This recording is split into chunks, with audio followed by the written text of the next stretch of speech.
خٹک صاحب، پاکستان تحریک انصاف نے بھی ایک بڑا فیصلہ کیا. آپ لوگ احتجاج کی بات کر رہے تھے، لیکن عمران خان صاحب نے کہا کہ جو حالات ہیں، خطے کے جو حالات ہیں، اس کو سامنے رکھتے ہوئے اب 2 ہفتے کے لیے اس کو مؤخر کر دیا ہے. آپ اس سارے حالات کو کیسے دیکھتے ہیں؟ آپ سمجھتے ہیں کہ یہ جو پاکستان تحریک انصاف کا فیصلہ ہے، اس میں اوبیسلی کچھ ایسی چیزیں تھیں جو خطے کے اندر ہو رہی ہیں، اور اب آپ ان چیزوں کو اسی نظر سے دیکھیں گے یا کچھ صورتحال آپ کو یہاں پہ بدلتی ہوئی نظر آ رہی ہے؟ بسم اللہ الرحمن الرحیم. دیکھیں، ایران جو ہے وہ ہمارا پڑوسی ملک ہے، اور اگر ایران کی لڑائی کسی دوسرے ملک کے ساتھ ہوتی تو شاید ہمارا انٹرسٹ لیول اتنا زیادہ نہ ہوتا، لیکن چونکہ وہ اسرائیل کے ساتھ لڑ رہا ہے، اور اسرائیل جو ہے وہ فلسطینیوں کا قاتل ہے. جس طریقے سے اسرائیل نے غزہ کے اوپر جو اٹیکس کیے، جو بے گناہ نہتے لوگوں کو انہوں نے شہید کیا، اور جس بے دردی کے ساتھ فلسطین کے لوگوں کے ساتھ اس نے ظلم کیا، تو اسرائیل کے اوپر جو بھی اٹیک کرے گا، پاکستانی بحیثیت قوم ہم کھڑے ہوں گے ادھر ہی، کیونکہ ہمارا ازلی دشمن جو ہے وہ اسرائیل ہے. دیکھیں، جب انڈیا نے پاکستان کے اوپر اٹیک کیا، جتنے بھی ڈرونز تھے آدھے سے زیادہ تو اسرائیل نے دیے تھے. تو اب وقت آ گیا ہے کہ ہم اسرائیل سے اپنا بدلہ لیں. ایران کے ساتھ ہمیں کھڑا ہونا چاہیے، ہر فورم کے اوپر ان کے ساتھ ہمیں کھل کے اوپنلی ایران کو سپورٹ کرنا چاہیے. دیکھیں، جب معاملات جنگی صورتحال بن جائے، جب انڈیا کے ساتھ ہمارے جنگی معاملات بنے، جب انہوں نے اٹیک کیا پاکستان کے اوپر، تو اس وقت بھی تحریک انصاف اور عمران خان صاحب کا پیغام، ان کا موقف بڑا واضح تھا کہ ہم اپنے ملک کے ساتھ کھڑے ہیں. جو بھی بیرونی عناصر ہمارے ملک کے اوپر الغار کریں گے یا ہمارے خلاف اعلان جنگ کریں گے، تو اس وقت پھر ہم سیاست کو پیچھے چھوڑ کے اپنے ملک کے لیے، اپنے ملک کی دفاع کے لیے کھڑے ہوں گے. تو اس وقت جو ایران کا معاملہ ہے، چونکہ یہ صرف ایران تک نہیں رہے گا، یہ معاملہ شاید آگے بھی چلا جائے، کیونکہ اسرائیل کے کچھ اچھے عزائم نہیں ہیں، اسپیشلی پاکستان کے حوالے سے بھی.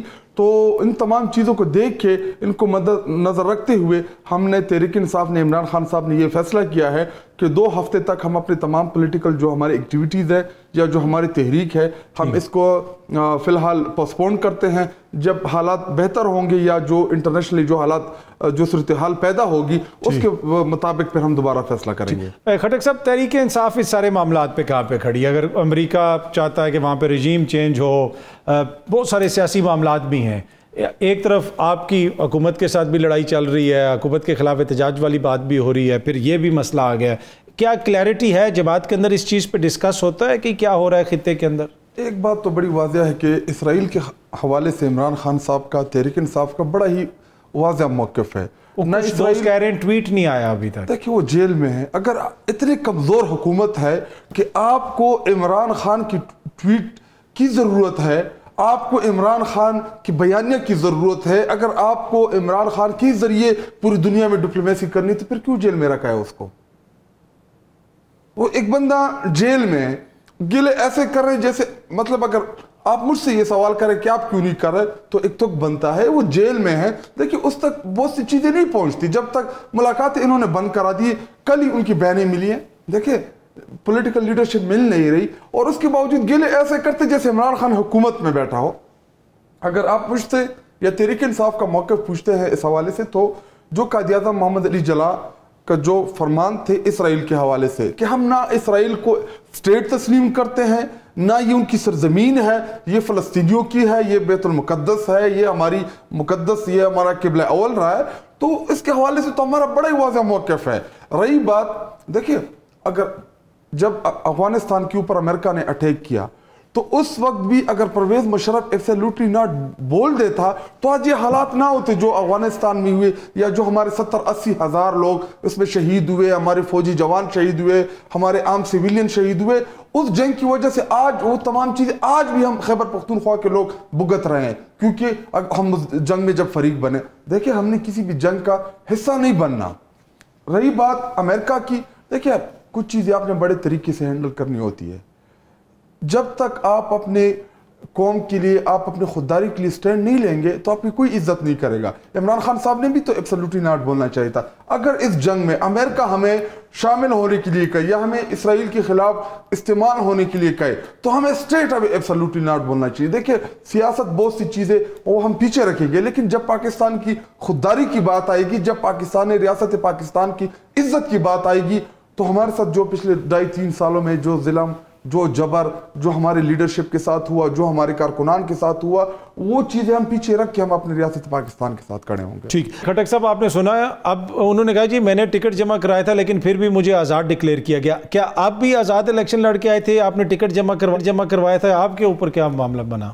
دیکھیں اطہر بھائی, یہ میں آن دا ریکارڈ, اگر سپریم کورٹ ہمیں بلائے تو ہم ججز کے سامنے یہ گواہی دینے کے لیے تیار ہے کہ ہم جتنے بھی جیت کے آئے ہیں ہم تحریک انصاف کے ہیں, ہمیں ووٹ عمران خان کا پڑا ہے. گو کہ سپریم کورٹ کے غلط فیصلے کی وجہ سے ہم سب لوگ اتنے بڑی پارٹی سے جب نشان لیا گیا تو ہم انڈیپینڈنٹ ہو گئے. ہم نے ٹکٹ بھی جمع کرایا, جو لسٹ آئی تحریک انصاف کی جانب سے, جو ویب سائٹ پہ آج بھی پڑی ہوگی, میں نومینیٹڈ کینڈیڈیٹ جتنے بھی اس ٹائم قومی اسمبلی میں ہیں ہم سارے کے سارے تحریک انصاف کے ہیں. لیکن سپریم کورٹ, جب میں خود گواہی دے رہا ہوں, آر او نے آپ کو کیا آزاد ڈکلیئر کر دیا تھا؟ دیکھیں آر او نے انڈیپینڈنٹ, میں نے اپنے فارم میں ان 41 ایم این ایس میں شامل ہوں جس نے اپنے نامینیشن فارم میں بھی پی ٹی آئی لکھا تھا. اگر مجھے پی ٹی آئی ٹکٹ نہ دی تھی تو میں الیکشن نہ لڑتا, اس لیے میں نے پی ٹی آئی لکھی کیونکہ مجھے پتا تھا کہ پارٹی مجھے ٹکٹ دے رہی ہے. تو جو نوٹیفیکیشن الیکشن کمیشن نے جاری کیا ہے کچھ ہے, میں نے اس کو, اس میں آپ ہیں؟ میں اس میں ہوں. آپ پی ٹی آئی کا مان لیا انہوں نے آپ کو؟ تو ابھی کدھر مانا, اگر مانا ہوتا تو آج ہماری مخصوص نشستیں ہمیں ملی ہوتی. دیکھیے پاکستان کی تاریخ میں اس کی مثال نہیں ملتی کہ آپ اتنی بڑی جماعت سے پہلے آپ نے نشان لیا, اس کے بعد جب ہم تحریک انصاف میں جانا چاہا تو الیکشن کمیشن نے کہا کہ جی ایگزسٹ نہیں کرتے پارٹی. پھر جب ہم سنی اتحاد کونسل میں گئے کہ جی ان کو مخصوص نشستیں نہیں ملتی, پھر لارجر بینچ نے فیصلہ سنایا کہ جی یہ تحریک انصاف کے حصے کی نشستیں ہیں, یہ ان کو دے دیں. 41 پی ٹی آئی میں ہے, باقی 15 دن کے اندر کسی بھی جماعت میں جس جماعت میں وہ شامل ہونا چاہتے ہیں شامل ہو جائیں. سب نے ایفیڈیوٹ جمع کرایا کہ ہم تحریک انصاف کے, سب کو یقین ہے, مجھے یقین ہے, میں گواہی دینے کے لیے تیار ہوں کہ میں پی ٹی آئی کا ہوں. دیکھیں وہ پہلے تو آپ کو مل گئی تھی, آپ کو امید ہے کہ مل جائیں گی؟ ان تمام 26ویں آئینی ترمیم کے بعد آپ مجھ سے چھوڑیں, باہر جائیں, آپ سروے کریں اطہر بھائی, آپ کسی سے بھی پوچھ لیں کہ اس کا فیصلہ کیا آئے گا, آپ کو جواب مل جائے گا. ہمیں عمران خان کی کیس لگانے کے لیے بھی اسلام آباد ہائی کورٹ کے سامنے باہر بیٹھ کے ان کو یاد دہانی کرانی ہوتی ہے کہ جی عمران خان صاحب کا کیس لگائیں. 26ویں آئینی ترمیم کے بعد تو پاکستان کی عدلیہ ختم ہو گئی ہے, یہ ایک صرف عمارت ہے, یہاں سے آپ کو کوئی بھی انصاف ملتا نظر نہیں آئے گا. میں شاہد صاحب آپ بریفلی کامنٹ کرنا چاہیں گے؟ میں اس کے اوپر دیکھیں, ملک صاحب مختلف چیزوں کو مکس کر رہے ہیں. کیا 2018 کے الیکشن میں نون لیگ سے ان کے نشان لیا گیا؟ کیا اس طریقے سے ان سے کاغذات چینے گئے؟ کیا اس طریقے سے ان کو دیوال میں چندا گیا؟ کیا اس طریقے سے ان کے پولنگ ایجنٹس کو وہاں پہ الاؤ نہیں کیا گیا؟ کیا ان کو کیمپین نہیں کرنے دی گئی؟ کیا ان کو جلسے جلوس نہیں کرنے دیے گئے؟ فریلی ماحول میں انہوں نے الیکشن لڑا تھا. اور جو سب سے امپورٹنٹ ہے, جو جب چیزوں کے مکس کرتے ہیں, دیکھیں 2018 میں ہم اپوزیشن میں نہیں تھے, نہ ہمارا اپوزیشن لیڈر تھا, نہ ہم گورنمنٹ میں تھے. پاکستان پیپل پارٹی کا اپوزیشن لیڈر اور مسلم لیگ نون کا وہ گورنمنٹ میں تھے, دونوں بیٹھ کے الیکشن کمیشن انہوں نے لگایا تھا, ہمارا کوئی رول نہیں تھا اس میں. نمبر 3, کیا اس طریقے سے ایسے فیصلے آئے تھے کیا اس دور میں کہ این اس دن جس دن آپ کو نشان الاٹ ہونا ہو آپ کی پولیٹیکل جماعت کا, وہ آپ سے لے لیں؟ ٹھیک ہے, دیکھیں چیزوں کو مکس نہ کریں. دیکھیں رانا ثناء اللہ کے کیس کے اوپر اس وقت جب ہماری حکومت تھی تو بھی انٹرنل پارٹی میں اس کو ریزسٹ کیا گیا تھا کہ اگر یہ کیس آپ بنا رہے تو غلط کر رہے ہیں اگر اس بندے نے یہ کام نہیں کیا. دیکھیں کوئی قتل کا کیس تو کسی کے اوپر نہیں ڈالا گیا, آپ کو پتہ ہے میرے اوپر 302 کے پرچے ہیں, میں قاتل ہو گیا ہوں. دہشت گردی کے بھی ہیں, دہشت گردی کے میرے اوپر 42 سے زیادہ دفعات لگی ہوئی ہیں, اور آپ کو پتہ ہے کہ میرے والد صاحب فوج میں رہے اور میں ایک دہشت گرد ہو گیا. یہ اسی طرح جتنے بھی آپ ہمارے لیڈرشپ کو, عمران خان جس کے اوپر 22 اپریل سے پہلے ایک بھی ایف آئی آر نہیں تھی, 107 کی بھی ایف آئی آر نہیں تھی, اور آج عمران خان صاحب جو ہے وہ تقریباً 200 کراس کر چکے ہیں. کیوں؟